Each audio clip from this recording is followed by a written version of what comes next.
Hello, நீங்க எப்போவாவது இருட்டான ஒரு இரவில் வானத்தை அண்ணாந்து பார்த்து இந்த பிரபஞ்சத்தின் அசைவுகளுக்கும் நம்ம அன்றாட வாழ்க்கைக்கும் ஏதாவது நேரடி தொடர்பு இருக்கான்னு யோசிச்சிருக்கீங்களா? இது ரொம்ப சுவாரஸ்யமான கேள்வி. அதாவது பல ஆயிரம் வருஷங்களுக்கு முன்னாடி தொலைநோக்கி இல்ல, செயற்கைக்கோள் கிடையாது, கம்ப்யூட்டர் வசதி எதுவுமே இல்லாத ஒரு காலத்துல மாயன் மக்கள் இதையே தான் செஞ்சாங்க. சரியா சொன்னீங்க. அவங்க வானத்தை அண்ணாந்து பார்த்து விண்மீன்களின் சுழற்சிய வச்சு ஒரு ரொம்ப துல்லியமான தேதிய குறிச்சாங்க. அந்த தேதி தான் டிசம்பர் 21, 2012. ஆமா, அந்த தேதியை யாரு மறக்க முடியாது? கண்டிப்பா. உங்களில் பலருக்கும் நினைவிருக்கும். பல வருஷமா இந்த தேதி தான் உலகத்தோட முடிவு அப்படின்னு உலகெங்கிலும் ரொம்ப தப்பா புரிஞ்சுக்கப்பட்டுச்சு. நிறைய ஹாலிவுட் திரைப்படங்கள் கூட இத ஒரு மாபெரும் உலக பேரழிவா காட்டி நம்மள பயமுறுத்துனாங்க. ஆனா உண்மையில சொல்லப்போனா அது ஒரு அழிவு கிடையாது. அது ஒரு மாபெரும் பிரபஞ்ச சுழற்சியோட ஒரு முக்கியமான மைல்கல். இத பத்தி தான் நாம இன்னைக்கு இந்த ஆழமான அலசல்ல ரொம்ப தெளிவா பேச போறோம். கொஞ்சம் கற்பனை பண்ணி பாருங்க. ஆஸ்திரேலியாவோட மெல்போர்ன் நகரம் அதிகாலை நேரம் உங்கள ஆழ்ந்த உறக்கத்திலிருந்து ஒரு தொலைபேசி அழைப்பு எழுப்புது. கண்களை கசக்கிக்கிட்டு ஒரு தூக்க கலக்கத்தோட போனை எடுக்கிறீங்க. மறுமுனையில சொல்லப்படுற அந்த செய்தி உலகையே உலுக்கிய செப்டம்பர் 11, 2001, அதாவது அந்த 9/11 இரட்டை கோபுர தாக்குதல் பத்தின செய்தி.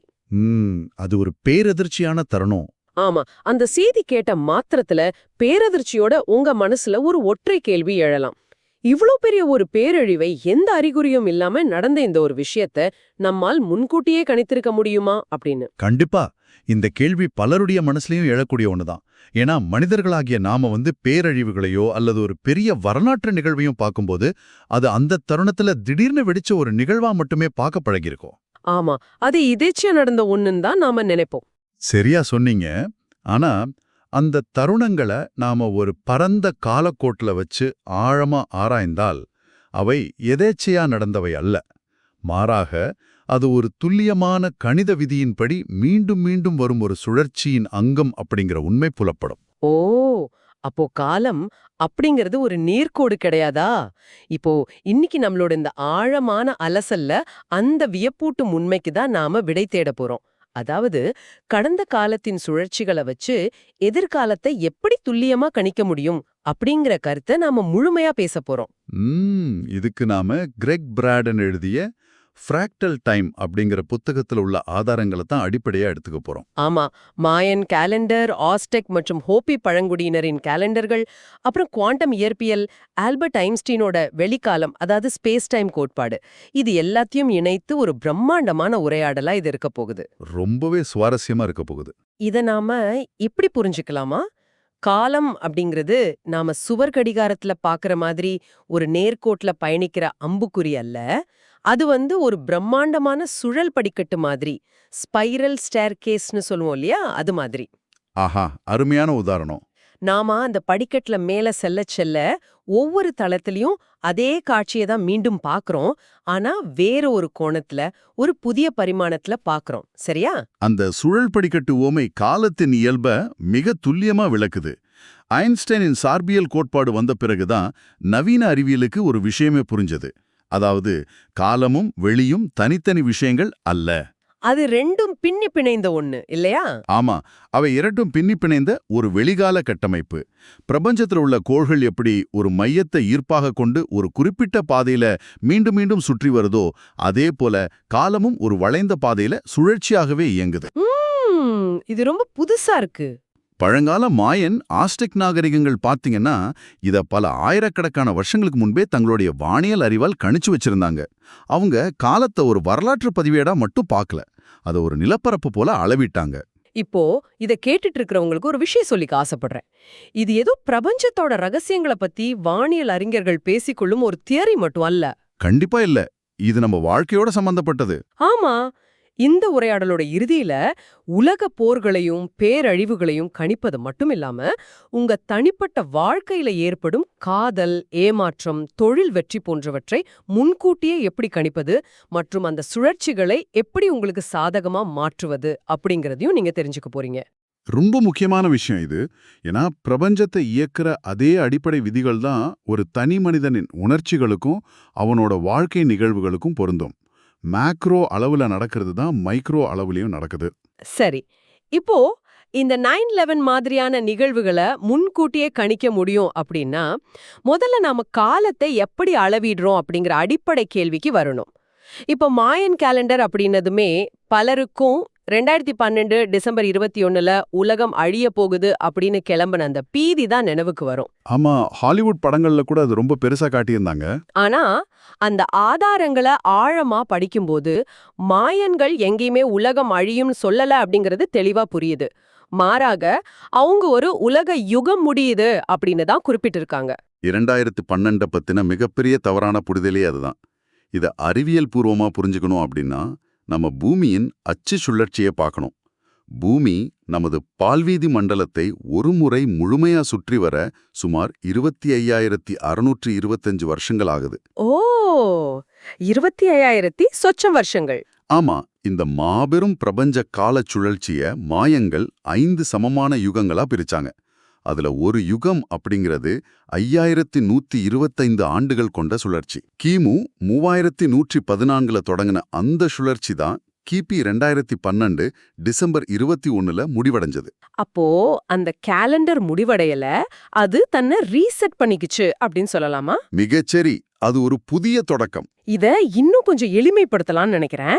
நாம எப்படி ஒரு நூற்றாண்ட தசாப்தங்களா பிரிக்கிறோமோ அதுபோல மாயங்கள் இந்த 5000 சொச்சம் வருஷங்களை அளவிட பக்டூன், கத்தூன் போன்ற அலகுகளை பயன்படுத்தினாங்க. ஆமா, அது ஒரு துல்லியமான அளவீட்டு முறை. இத ஒரு பிரம்மாண்டமான கடிகாரத்துல உள்ள பெரிய பற்சக்கரங்களுக்குள்ள இயங்கும் சிறிய கியர்கள் போல பார்க்கலாம். மாயன் கேலண்டரோட அந்த 13.0.0.0 அப்படிங்கிற குறியீடு இந்த மாபெரும் கியர்கள் எல்லாம் ஒரு முழு சுழற்சியை முடிச்சிட்டு மீண்டும் ஆரம்ப புள்ளிக்கு வந்துருச்சு அப்படிங்கறத தான் குறிக்குது. எக்ஸாக்ட்லி. ஆனா எனக்கு ஒரு சந்தேகம். ஏன் இந்த 25,625 வருட சுழற்சி மனித குலத்துக்கு இவ்ளோ முக்கியமானது? பிரபஞ்சத்துல பூமி எங்க இருக்கு அப்படிங்கறத நமது சிந்தனைய எப்படி பாதிக்கும்? அங்கதான் குவாண்டம் இயற்பியலும் காந்தவியலும் உள்ளே வருது. நமது சூரிய குடும்பம் இந்த பெரிய சுழற்சியில பயணிக்கும்போது பால்வீதியின் மையத்திலிருந்து வெகு தூரவுக்கு செல்லும் ஒரு கட்டம் வரும். மையத்திலிருந்து தள்ளி போகும்போது ஆற்றல் குறையும் இல்லையா? மையத்திலிருந்து விலகிச் செல்லச் செல்ல பூமிக்கு கிடைக்கும் காந்த மற்றும் மின்காந்த ஆற்றல் மிக கடுமையா குறையும். பழங்கால நூல்கள் இதைத்தான் இருண்ட யுகம்னு சொன்னாங்க. ஓ, ஆற்றல் குறைவதுதான் இருண்ட யுகமா? ஆமா, பூமியோட காந்தப்புலம் குறையும்போது மனிதர்களோட மூளை மற்றும் நரம்பு மண்டல செயல்பாடுகளிலும் மாற்றம் ஏற்படுது. அது மனிதர்களிடையே பிரிவினை, போர், சுயநலம் மற்றும் ஒரு விதமான சர்வைவல் மோடை தூண்டும் காலமா அமையுது. இது இயற்பியலாளர் ஜான் வீலர் கூறிய கருத்தை எனக்கு நினைவூட்டுது. காலம் அப்படிங்கிறது பிரபஞ்சத்துல உள்ள எல்லாமே ஒரே நேரத்துல நடந்து விடாம தடுக்கும் ஒரு கருவி அப்படின்னு நம்ம நினைச்சிட்டு இருக்கோம். அது ஒரு பொதுவான சிந்தனை தான். ஆனா வீலரின் கூற்றுப்படி காலம் அப்படிங்கிறது கடந்த காலத்தையும் எதிர்காலத்தையும் இணைக்கும் ஒரு டைம் கோட், ஒரு குறியீடு. அப்படி என்றால் 2012 அப்படிங்கிற ஆண்டு இருண்ட யுகம் முடிஞ்சு நமது சூரிய குடும்பம் மீண்டும் பால்வீதியின் மையத்தை நோக்கி அதிக ஆற்றல் கொண்ட பகுதியை நோக்கி பயணிக்க தொடங்கிய புள்ளி. அப்படிதானே? சரியா பிடிச்சிங்க. அதாவது இரவு முடிஞ்சு பகல் தொடங்குவது போன்ற ஒரு மாற்றம். மிக சரியா புரிஞ்சுக்கிட்டீங்க. அதிக ஆற்றல் கொண்ட பகுதியை நோக்கி பூமி நகரும்போது மனிதர்களின் கூட்டு உணர்வுகளிலும் ஒரு விழிப்புணர்வு ஏற்படுது. இது அழிவல்ல, ஒரு பரிணாம வளர்ச்சியின் தொடக்கம். சரி, காலம் ஒரு சுழற்சி அப்படிங்கிறது இப்போ ஆழமா புரியுது. ஒரு பெரிய யுகம் முடியுது, புதுசா தொடங்குது அப்படிங்கிறதும் அறிவியல் பூர்வமா நிரூபிக்கப்பட்டிருக்கு. ஆனா எனக்கு இங்க ஒரு கேள்வி இருக்கு. சொல்லுங்க. எந்த குறிப்பிட்ட நாள்ல ஒரு நிகழ்வு மீண்டும் நடக்கும் அப்படிங்கறத எப்படி துல்லியமா கணக்கிடுவது? இப்போ ஒரு போரோ அல்லது ஒரு பொருளாதார வீழ்ச்சியோ எப்போது மீண்டும் நடக்கும்னு ஒரு குறிப்பிட்ட தேதியை வச்சு கணிக்க முடியுமா? அதுக்காக தான் கிரெக் பிராடன் இயற்கையின் ரகசிய கணிதத்தை பயன்படுத்துறாரு. நீங்க கோல்டன் ரேஷியோ, அதாவது தங்க விகிதம் பற்றி கேள்விப்பட்டிருப்பீங்க. ஆமா, அந்த பை மதிப்பு தோராயமா 1.618. அதேதான். அல்லது அதோட தலைகீழ் பின்னமான 0.618. இயற்கையில இலைகளோட அமைப்பு, நத்தையோட ஓடு, மனித முகத்தின் அளவீடுகள்னு எல்லாத்துலயும் இந்த விகிதம் இருக்கிறத பார்க்கலாம். தங்களை தானே மீண்டும் மீண்டும் உருவாக்கிக் கொள்ளும் இந்த தன்மையைத்தான் ஃப்ராக்டல் அப்படின்னு சொல்றோம். ஓ, ஃப்ராக்டல். அதாவது ஒரு மரக்கிளைய உடைத்து பார்த்தால் அந்த சிறிய கிளை பார்ப்பதற்கு அந்த முழு மரத்தின் வடிவத்திலேயே இருக்கும் இல்லையா? ஆமா, முழுமையான அமைப்போட அதே வடிவம் அதோட மிகச்சிறிய கூறுகளிலும் இருப்பதே ஃப்ராக்டல். ஆனா இந்த ஃப்ராக்டல் விதிய எப்படி கண்ணுக்கு தெரியாத காலத்திற்கு பயன்படுத்த முடியும்? காலம்ங்கிறது ஒரு உருவம் கிடையாதே. காலம் அப்படிங்கிறது வெறும் வெற்றிடம் அல்ல, அதுவும் அலைவரிசைகளை கொண்ட ஒரு கட்டமைப்பு தான். ஒரு பெரிய கால சுழற்சியில நடக்கும் நிகழ்வுகளின் தன்மைகள் அதைவிட சிறிய கால சுழற்சியிலும் அதே புள்ளி 618 என்ற விகிதத்துல எதிரொலிக்கும். இது கொஞ்சம் உதாரணத்தோட சொல்ல முடியுமா? இப்போ ஒலிய உதாரணமா எடுத்துக்கோங்க. ஒரு பெரிய அறையில நீங்க எழுப்பும் ஒரு சத்தம் எப்படி அந்த அறையோட சுவர்கள்ல பட்டு குறிப்பிட்ட இடைவெளிகள்ல மீண்டும் மீண்டும் எதிரொலிக்குதோ, அதே போல ஒரு வரலாற்று நிகழ்வோட அதிர்வலை காலத்தோடு பயணித்து தங்க விகிதத்தின் குறிப்பிட்ட புள்ளிகள்ல மீண்டும் வெளிப்படும். இதை மையமா வச்சு உருவாக்கப்பட்டதுதான் டைம் கோட் கால்குலேட்டர். வாவ்! இது அப்படியே அந்த 9/11 தாக்குதலுக்கு பொருத்தி பார்ப்போம். இதுல உள்ள கணித செயல்முறைய நாம ரொம்ப தெளிவா புரிஞ்சுக்கணும். இப்போ 9/11 மாதிரியான ஒரு திடீர் தாக்குதல் அமெரிக்கா வரலாற்றுல இதுக்கு முன் எப்போது நடந்ததுன்னு பார்க்கணும். ஆமா, அததான் சீட் ஈவெண்ட் அல்லது விதை நிகழ்வு அப்படின்னு சொல்றோம். அப்படி பார்த்தா 1941ல நடந்த பேர்ல் ஹார்பர் தாக்குதலை நம்ம எடுத்துக்கலாம். இதுல இருந்து 2001 எப்படி கணக்கிடுறாங்க? இங்கதான் மாயங்களோட அந்த 5125 வருட சுழற்சிக்குள்ள நம்ம நுழையிறோம். அந்த சுழற்சி முடிவடையும் ஆண்டு 2012. நம்பது விதை நிகழ்வு நடந்த ஆண்டு 1941. சரி. பிராடன் என்ன செய்யறார்னா 1941க்கும் அந்த சுழற்சி முடியும் 2012க்கும் இடையிலான தூரத்தை அல்லது கால அளவை கணக்கிடுறார். 2012லிருந்து 1941 கழித்தால் 71 வருஷங்கள் வருது. ஓகே, 71. ஒரு கிட்டார் கம்பியை மீட்டுவது போல இந்த 71 வருட காலக்கோட்ல இயற்கையின் அந்த புள்ளி 618 தங்க விகிதத்தை பயன்படுத்தும் போது அந்த அதிர்வலையோட முக்கிய எதிரொலிப்பு புள்ளி சரியா 60 வருஷங்கள் கழித்து வெளிப்படுறத அவர் கணக்கிடுறார். அப்போ அந்த 1941 கூட அந்த 60 வருஷத்தை கூட்டுனா சரியா 2001 அப்படிங்கிற ஆண்டை காட்டுது. அடேங்கப்பா, இத நம்புவதே ரொம்ப கடினமா இருக்கு. அதாவது 41ல எந்த மாதிரியான சூழ்நிலைகள் ஒரு போரை உருவாக்குச்சோ அதே போன்றதொரு அதிர்வலை, அதே திடீர் தாக்குதல் அப்படிங்கிற சூழல் 2001ல மீண்டும் வரும் அப்படிங்கறத இந்த கணிதம் காலத்தோட எதிரொலிய வச்சு துல்லியமா காட்டுது. ஆமா, அதுதான் இயற்கையின் கணிதம். ஆனா இங்கதான் எனக்கு ஒரு மிகப்பெரிய தத்துவார்த்தமான சந்தேகம் வருது. இல்ல, ஒரு நிமிஷம் பொறுங்க. நீங்க சொல்றத கேட்டா எல்லாமே இயற்கையோட கணிதப்படி ஒரு முன்கூட்டியே தீர்மானிக்கப்பட்ட சுழற்சியாகவே நடக்கும் அப்படின்னு தோணுது. இது பலருக்கும் வர்ற சந்தேகம்தான். அப்படி என்றால் மனிதர்களாகிய நமக்கு சுயமாக சிந்தித்து செயல்படும் உரிமை, அந்த ஃப்ரீவில் கிடையாதா? நாம முன்கூட்டியே எழுதப்பட்ட திரைக்கதையின்படி செயல்படும் வெறும் ரோபோக்களா? எல்லாம் கணிதப்படி நடக்கும்னா நாம எடுக்கிற முடிவுகளுக்கு என்ன மதிப்பு இருக்கு? இது மிக மிக முக்கியமான கேள்வி. இந்த இடத்துல தான் பலரும் குழம்புறாங்க. இயற்கையோட காலச்சுழற்சி அப்படிங்கிறது நிகழ்வுகளை மீண்டும் கொண்டு வர்றதில்ல, அதற்கான சூழ்நிலைகளை மட்டுமே மீண்டும் கொண்டு வருது. அதாவது ஒரு வானிலை அறிக்கை போலன்னு சொல்லலாமா? ஆமா, சொல்லுங்க. மேகங்கள் திரண்டு காற்றோட அழுத்தம் குறையும் போது கண்டிப்பா மழை பெய்யும் அப்படிங்கிற சூழ்நிலைய இயற்கை உருவாக்குது. அந்த கணிதம் உறுதியானது.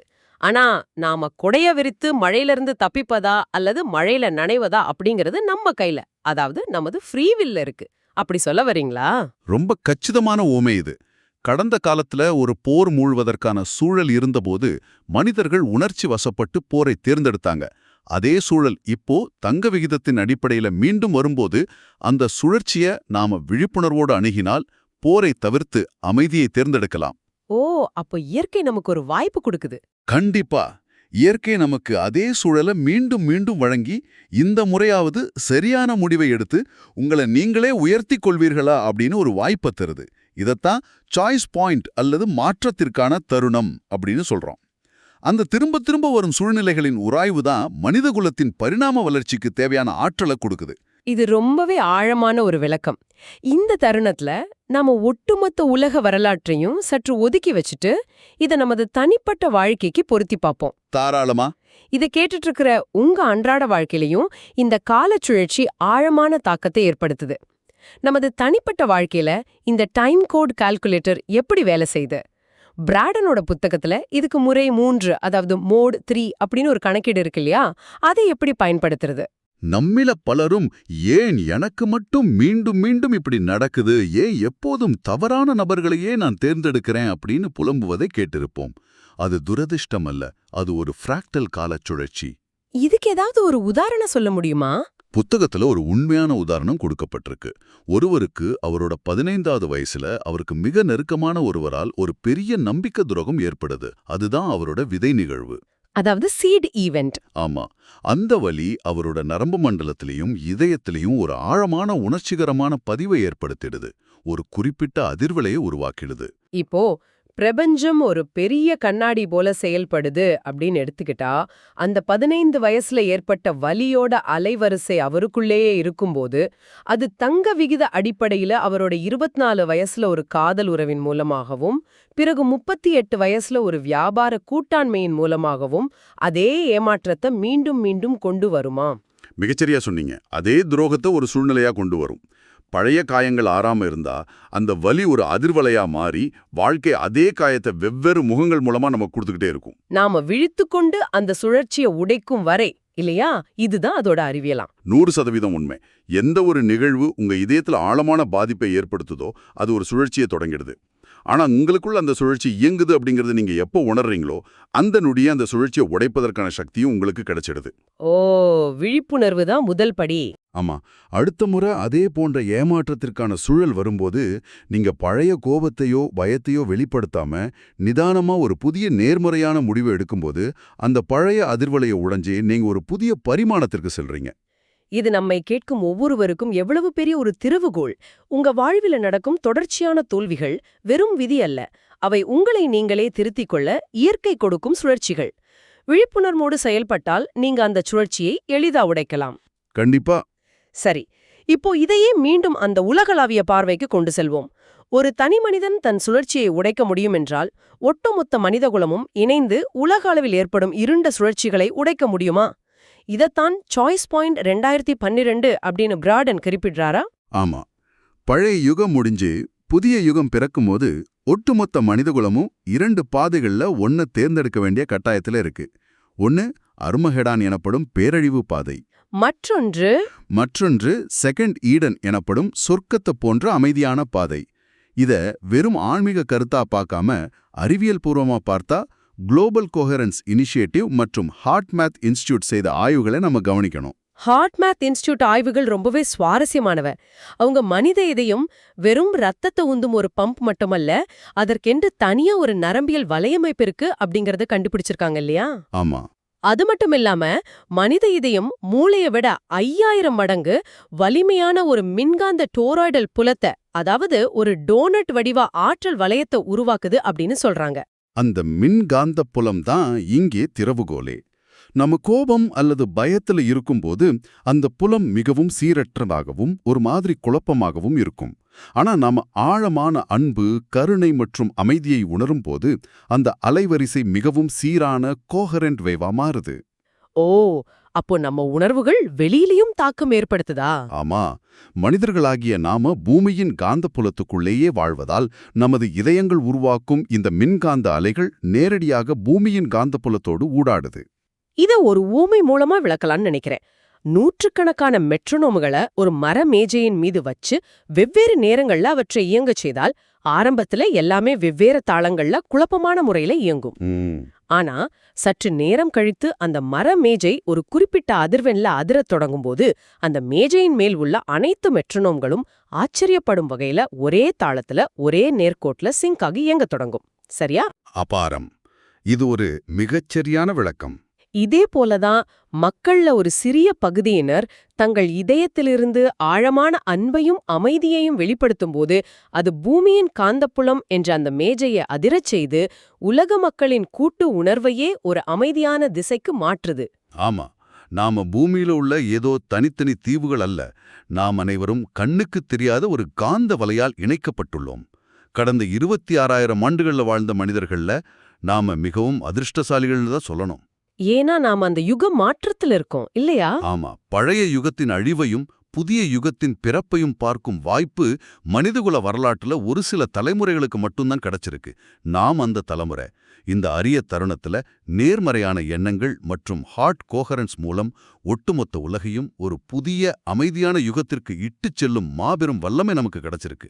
ரொம்பவே ஒரு நம்பிக்கையான விஷயம் இது. மாயன் காலண்டரோட ரகசியங்கள் உலகத்தின் முடிவை சொல்லல, அது ஒரு புதிய விடிவெள்ளிய, ஒரு புதிய தொடக்கத்தை சொல்லுது அப்படிங்கறத ஆழமா புரிஞ்சுக்கிட்டோம். கண்டிப்பா. ஃப்ராக்டல் காலத்தின் மூலம் கடந்த கால சுழற்சிகளை புரிஞ்சுக்கிட்டு, தங்க விகிதத்தின் மூலம் காலத்தின் எதிரொலிகளை கணிப்பது எப்படினோ, அதோட உலக அளவிலையும் நமது தனிப்பட்ட வாழ்க்கையிலையும் நடக்கும் நிகழ்வுகளை எப்படி புரிஞ்சுக்கிறது அப்படிங்கறதையும் விரிவா பார்த்தோம். அத்தோடு இயற்கையோட காலச் சுழற்சி அப்படிங்கிறது சூழ்நிலைகளை மட்டுமே திரும்ப கொண்டு வருது. அந்த சூழ்நிலைகளுக்கு நாம எப்படி எதிர்வினை ஆற்றுகிறோம் அப்படிங்கறத பொறுத்து நமது எதிர்கால நிகழ்வுகள் அமையுது அப்படிங்கறதையும் நாம ஆழமா பதிவு செஞ்சிருக்கோம். அதாவது, இதை கேட்டுட்டு இருக்கிற நீங்க முன்கூட்டியே எழுதப்பட்ட விதியோட கைகள்ல அகப்பட்ட ஒரு வெறும் பொம்மை அல்ல. உங்க வாழ்வில திரும்ப திரும்ப வரும் எதிர்மறை சுழற்சிகளை கண்டறிந்து விழிப்புணர்வோடு உங்க உணர்வுகளை கையாள்வதன் மூலம் உங்களோட அடுத்த சுழற்சிய நீங்களே சுதந்திரமா வடிவமைக்க முடியும். 100% உண்மை. நீங்க காலத்தின் கைதி அல்ல, காலத்தின் படைப்பாளி. இந்த அருமையான சிந்தனையோட இதை நிறைவு செய்யும்போது எனக்கு புகழ்பெற்ற எழுத்தாளர் ஜார்ஜ் லூயிஸ் போஹிஸ் கூறிய ஒரு ஆழமான மேற்கோள் தான் நினைவுக்கு வருது. அவர் சொல்றார், காலம் என்பது என்னை அடித்துச் செல்லும் ஒரு நதி, ஆனால் அந்த நதியே நான் தான். ஆஹா, எவ்வளவு ஆழமான வரிகள். ஆமா. இதை கேட்கும் உங்களுக்கு ஒரு கேள்வி. நீங்க காலத்தின் போக்குல வெறுமனே ஒரு துரும்பை போல அடித்துச் செல்லப்பட போறீங்களா? அல்லது உங்க தனிப்பட்ட வாழ்க்கையிலயும் சரி, இந்த உலகத்தோட எதிர்காலத்திலையும் சரி, அடுத்த 5000 ஆண்டுகளுக்கான ஒரு புதிய நேர்மறையான அலைக்கு இன்றே நீங்க ஒரு தொடக்க புள்ளியா, அந்த நதியாகவே மாறப் போறீங்களா? அதை நீங்களே முடிவு செய்யுங்க.